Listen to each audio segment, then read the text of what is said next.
Polly Mertens, welcome back to my channel. And I ask you, what if one word could literally change your brain this year? Like one word, change your brain.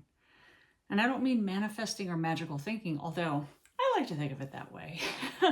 I mean literally neuroscience. Literally neuroscience, not just woo-woo magical stuff, but like this is how your brain works. I mean, I am a hypnotherapist. I have tons of experience seeing how the words that I use with clients in deep hypnosis, the impact it can have on their life. And guess what? It can have that impact. You are having that impact on yourself and your own subconscious in your active life, whether you're doing it by default or intentionally. So, you can shape what you notice, how you feel, and even how your body responds through what you speak, right? So my word for the year 2026 is wonder. And I'll show you how that's not just poetic. It's not just like, oh, that sounds lovely, but it's a powerful science, like how wonder and how it came about. And in this video, we'll unpack why choosing a yearly word or phrase physiologically and biologically changes your body, your psychology, the world, the environment, what you see and what you perceive. You'll learn how to program it into your day so you choose it with focus and emotions and you create the results that you're after. And I'll share some of my past words, and I've got some examples of themes that I've had in past years. I want to pass those along and how they changed me and how wonder this year is already showing up everywhere in my life. It's amazing. It's amazing. So the science of why it works. All right. So words don't just describe reality. They direct it, right? Like your words start to create your reality. The moment you name something, like you give it words, right? It's, and back in Latin and Greek language, like people don't really look at the origin of words and where they come from. But like spelling is casting spells, right? Grammar is similar. It locks you into something, right? So there's a little system in your brain. If you've ever studied Tony Robbins, he's big on this, the reticular activating system. It's a part of your brain that is like when you buy a red car and then you see red cars everywhere, or if you buy a new outfit, you're like, everybody has this, thing, or you start to notice it more, right? And so that's how it works. Your reticular activating system, you are telling your brain what to look for, what to be on the lookout for. A lot of people, a lot of media, a lot of things these days is fear, fear, fear. Like be on the lookout for fear and problems and what's wrong in the world. Scary, right? And it's like, okay, that's one way to go through life. And there's also a way to go through life that you're empowered. You're seeing possibility. You're seeing your own awesomeness, right? But you have to direct it and guide it, because the default is security, safety. That 2 million-year-old lizard brain of yours wants to go into default mode and keep you safe. So, these words act like a bouncer for your attention. They're like, oh, no, sorry, can't see that. Like it's guiding you through the world. Like it like puts a spotlight on things that relate to whatever you're looking for. And if your default is fear, scarcity, problems, what's wrong with the world, that's always available. But when you activate and when you direct your mind through choice, through themes, through a word for the year, you're giving that reticular activating system in your brain something to look for that is serving you, like the life that you want, right? So if you name it and your brain starts to notice it. So if you say, good things always happen to me, guess what? The better it gets, right? So the power of language and our emotions. So neuroscientists have shown that when we put feelings into words, something called affect labeling, it literally calms the fear center of the brain, the amygdala, right? So if we're telling our brain, like one of my favorites too is sighing, actually. It's like an emotive, puts you into the parasympathetic nervous system, and it just calms the body, it calms the mind. So, when I say this moment feels full of wonder, right? And I start to allow myself to feel that emotive. I'm not just being poetic, but I'm like programming my nervous system, like, holy crap, this is amazing, right? And we begin to look for those things. We begin to see that in our world more and more. So Words can turn down fear's volume. I love that. Words can turn down fear's volume. So we can, either accelerate the fear mongering, the worry, right? We can go into worry or we can go into wonder, right? I never see a powerful person sitting in worry and, it's always wondering, curiosity. Some of my favorite things are like, I wonder what's trying to happen here. I wonder how good it could get. I wonder if I could do that, right? I wonder, if this will turn out well, right? It's like turning the mind into a curious, because your mind is also like a giant Google search, right? Or AI search these days, right? It's like if you tell it to look for something, it will go and find it in your mind or in the greater, consciousness, right? It will look for that and find it. So that's why a theme or a word works better than a resolution, right? It's like you're not trapping yourself. You're like opening yourself up to something. Like, I want more of this in my life. I want to be on the lookout, put that reticular activating system to work for me, not against me, okay? So how do you program your word? That's what I want to teach you. I've got 5 steps. So first, prime your brain. Prime your brain. Put your word everywhere. Put it on your phone screen, your journal, your mirror. So some examples for me is I put them on, this is from last year. So, and I have my theme, I had my word for the year, I had my ways of being, and then I had my affirmations. So this, you can have it on your wall, you can have it on your phone. Put it everywhere, right? It's like putting it in our environment reinforces what we want. So prime your brain, put it everywhere. In every cue tells your brain, like, this matters, like, be on the lookout for this. Like, oh, okay, I gotcha. I see all those things. And then encode it in your language, right? Like, use those words, like, start to, have catchphrases, catch the automatic phrases, instead of saying like, oh, I have to get through this, or I have to do this, or it's like, I wonder what wants to happen today, or I get to see what's going to happen today, So like we begin to turn the tide, we begin to turn our brain towards what we most want. And you can feel it in your body, like when I just hear the language people use and I don't know how disempowering it is when they say, well, I'm worried about that. Like, people will worry about things that aren't even like theirs to worry about. Like, I'm worried about so-and-so's health. It's like, is that helping? How is that helping? How is being worried about their health helping them? I never see that. Like, I wonder what they could do to feel better. I wonder what they could do to change their blood results by the next time they're with a doctor.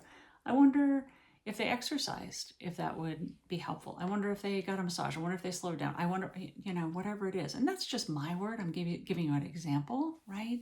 But like starting to turn your brain away from the fear mongering, the scarcity, the lack, the worry, into a new domain, one that enlivens you, feels good. You even know it when you're tuning into words that like disempower you or don't feel good, or they beat you up, instead of words that lift you up and empower you and make you feel better. You know it inherently in your body. You can feel it when you're saying it.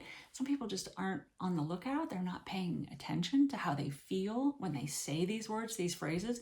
It's become such a low norm, a low standard, like high frequency. They're just not used to it. You've got to raise that frequency, raise your vibration, raise the words that you use and choose, so that you empower yourself. You feel good, what you're up to and what you're looking for. Next one, create if-then cues. This was new for me. I hadn't thought of this, but it's behavioral science, right? So it's called implementation intentions. They're if-then statements, right? So if this, then that, right? We hear that in scientific, like, if this happens, then, and sometimes it's like cause and effect, right? Well, you're commanding yourself to cause and affect something in your life. If this, then I will, right? If it's raining outside, then I will work out inside. If that doesn't work out, then I will get into action over here, So if I feel tense, then I'll take,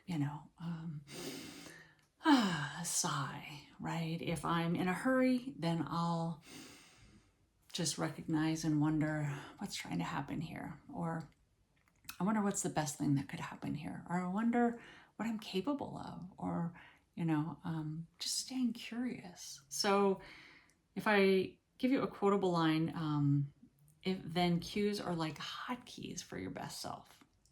Like hotkeys are like little buttons that like remind you, it's like you've self-programmed. So, if you have a lot of people I know drink coffee in the morning, right? Like they drink their coffee and then it like makes them feel a certain way. Maybe it makes them feel more elevated, amped up, or coffee just feels like comforting and like home, right? So like if I drink coffee, then I'll feel whatever, right? So like what is a way that you could begin to create phrases that have you going in the direction that you want to go with your life?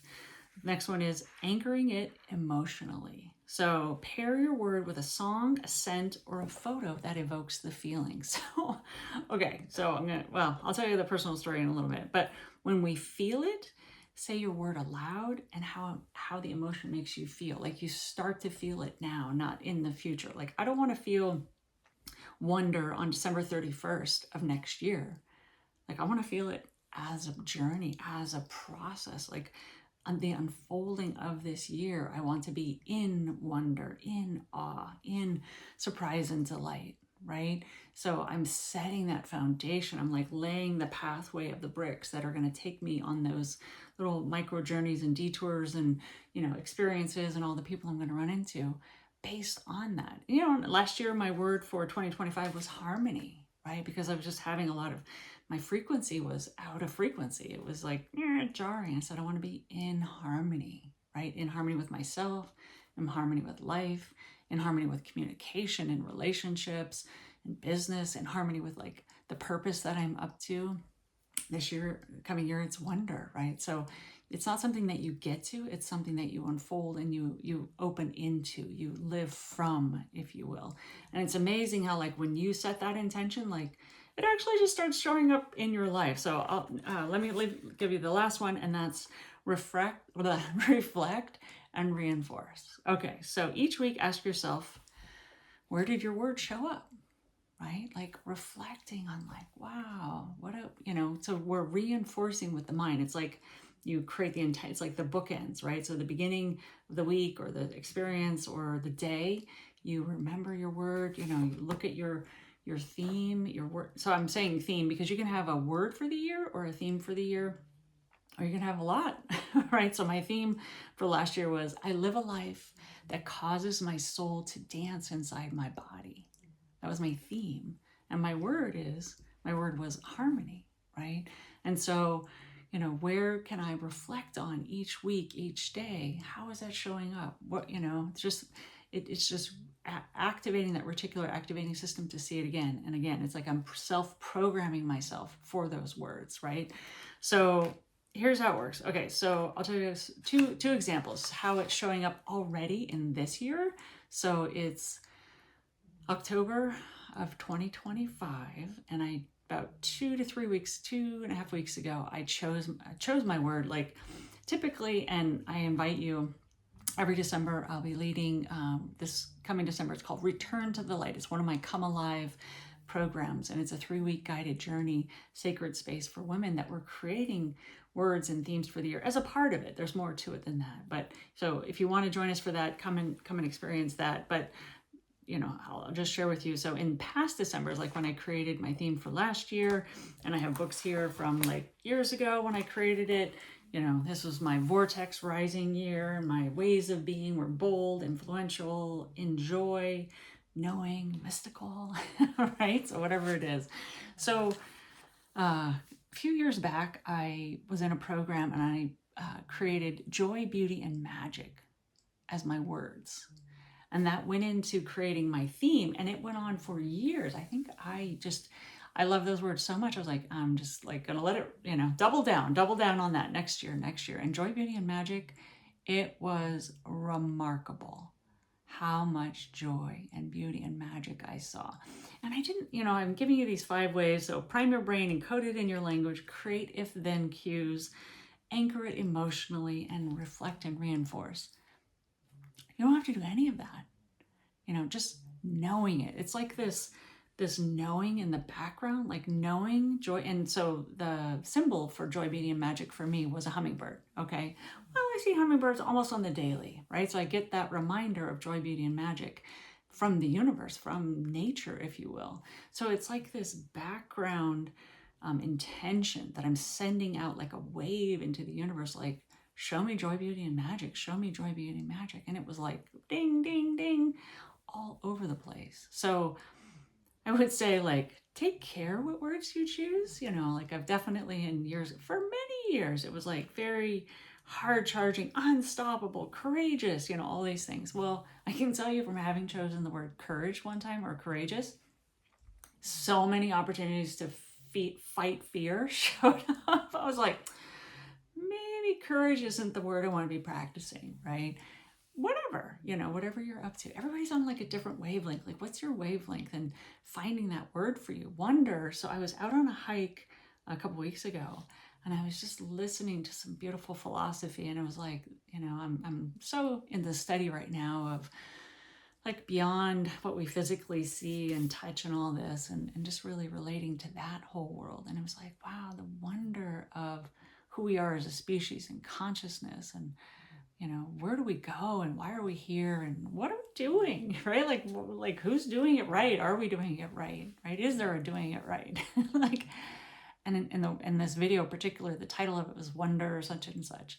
And I was like, oh, that's my word. Like, I didn't have to do this like deep work exercise, which I do, because I want to have it curated and created with intent. But it was like, it just arose from me. I was like, of course that's my word. And there'll be more, and I'll go through my usual process in December. But your word can come to you like that. It doesn't have to be journal all this stuff and do all these processes. You can just choose it, right? Like when I picked up that card and it had joy, beauty, and magic on it, I forget what month it was. It wasn't December.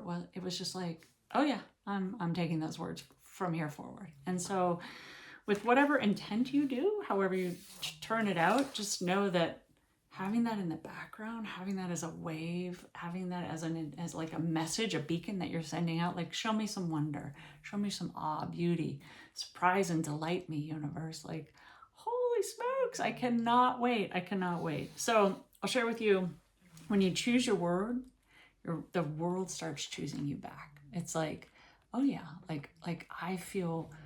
So when I chose Wonder a couple weeks ago, literally the 2 weeks after that, I went on some of the biggest expeditions, hikes that I've ever been on. One was to an area in Sequoia National Park in California. It was fucking amazing. And it was just like, whoa, whoa, whoa. It was just like, wow. Like I said, walking amongst giant sequoias, thousands of years old, just like, wow. And then like beautiful landscape. It was like, holy smokes, can you just like turn down the wow factor? And then last week I hiked Mount Whitney, which is the highest point in the United States. And it was just like, hard 4 hours in the dark. So like those first 4 hours were just like, wow, like so grateful to be out here. And we could still see, and it was a full moon. It was an Aries supermoon. It was like, holy smokes, incredible. And like you'd see like the glimmer of the moon. I mean, it was like almost like we didn't need headlamps. We needed headlamps, but almost like we didn't need headlamps because there was so much brightness from this moon. It was like Mother Nature going, here you go. And the mountains, before you could really see them, like I'd never been to this part of the world before. And it was like just like in the mysterious dark, like as it starts to get a little bit more light, it was like, wow, just so playing up the wonder and the awe that we saw for 16 hours out there hiking this beautiful mountain. So good, so good. So I have a couple of the common mistakes. I just want to bring these in, and I don't think you can do this wrong. So I'm going to say common mistakes, but like you can't do this wrong. Just like put it in your heart, set it as an intention. Have cues, have places that you put it around you. Hello, that you remind yourself of like what you're up to or what your word is. Put it on your phone just to help reinforce it. But you know what? If it's a word that like really hits home and aligns for you, you don't need much reinforcement. Like you're like, oh yeah, that's it. And then it reminds you, it's like, oh, like you've taken ownership of what was already there. Like wonder was already there. It's like, bloop, like I burped and wonder came out. And I was like, oh, okay, I'm that, right? Like that's this year. So yeah, you can't do it wrong, but you can choose vague words. So like, oh, I want something better or more. Yeah, like create a word. Like it's almost like if you're, tuning into a radio station and you turn that dial and it's like, and then all of a sudden you're on the station and it's like, boom, you got it. Like, you'll know that word. Like, that word will, and sometimes there's been times where I'm like, I don't know this right now, right? And so I just I stay with a couple of words sometimes that, like, are these the words that I want for the year? So, like, try them on like a jacket, and if it doesn't fit, take it off, try on a new one. But then it's like tuning into that dial, and then you'll know. You never define what it actually means, right? Wonder, you know what, actually, I haven't even looked up what it means, but I can tell you awe, beauty, surprise, and delight were like right there when I thought of that word. And so, like, for me, for example, when I had these words that I chose, so for example, bold was one of my words years ago. And so what does that mean to me? That means confident. I don't care what others think. I'm in action, being courageous, committed, clear, speaking up, expressing fear freely, fierce, strong, taking risks, not afraid of danger, embarrassment, or my reputation. Burn the boats. I can do it, right? So, like, what is wonder for you? Does it mean possibility? Does it mean hope? Does it mean beauty? What is it? So, like, help your brain understand and clarify, like that fine tuning on the dial, what that means for you. This one. Okay, so treat it like a wish instead of a practice or a promise, right? So, like, oh, wouldn't it be nice to have wonder in my life? Like it's over there and I can't have it. Or it's like, no, like it's in me. I'm creating it. Like, it's not something that I long for, or I grab for, or I hope for, or there's separation. It's like, it's in me and I'm bringing it forth from me, right? Like, wonder is in my heart, in my consciousness, and I'm out, like, just ding, ding, ding, like looking for it, if you will, right? So it's not something that you go to get or you'll receive at the end of, 12 months of practicing it. It's like, no, you own it every day. Yeah, and your word doesn't manifest your life, it magnifies what you practice. Your word doesn't manifest in your life, it magnifies what you practice or who you are, right? They say you don't get what you want, you get who you are. And so being wonder, being joy, beauty, and magic. I've even had someone say that to me in those years where I was joy, beauty. I was like, yeah, my words are joy, beauty, and magic. They're like, yeah, you are joy, beauty, and magic, and whatever I was doing at that time. And I was like, heck yeah, right? So seeing it, how it's actually who you're being. So here's your invitation. This is your coach's moment. So choose your word for the year, or your theme for the year, a phrase, something that feels, energetic. It enlivens you. It's maybe bigger than you. It's like bold. It's something that you grow into, you stretch into, or you just want to, see more of in your life. Define it in your own language. Give it words. Like, really get clear. Like, what is that for you? What is wonder for you? What is your word for you? What is your theme for you? Like, help yourself, like, understand it and clarify it. And then, you might try the 5 practices. So, like, maybe write an if-then cue if you want to practice it more in your life. Then if this happens, then I do this. If this, then I'll do that, right? And then let me know. Like, what's your word? What's your theme? What are you playing with? What are you playing for? What are you playing from? What are you stepping into? What are you realizing? What are you growing yourself into more of? And being like, yeah, more of that, please, right? So drop your word in the comment, share your theme, tell me what you're up to, and I'll share more in future videos. So words, of course, this is a quote, Rudyard Kipling. Words are, of course, the most powerful drug used by mankind. I'll say that again. Choose your words wisely because, as Rudyard Kipling says, words are, of course, the most powerful drug used by mankind. Yeah, like, we're casting spells on ourselves and others because we hear what we're saying. So my word for the year is wonder. Here's the year of curiosity. Here's the year of wonder, awe, beauty, surprises, magic, delight. I'll see you next time. Cheers, guys.